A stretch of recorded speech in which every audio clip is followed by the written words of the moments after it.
Hey guys, welcome back to another quick and very interesting tutorial. So in this quick tutorial, I'm going to show you how to add stroke in dash pattern on Picsart. So first of all, we want to open Picsart. After opening it, here is an option. You can see here open editor, click on that.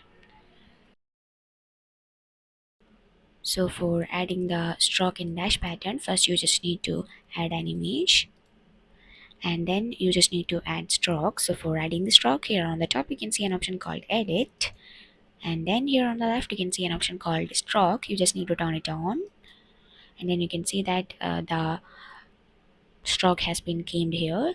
So for making it to dash pattern, here you can see a section called dash pattern. From here you can just choose the dash pattern that you wanted, and then you can see that you had been added the stroke in a dash pattern on Picsart.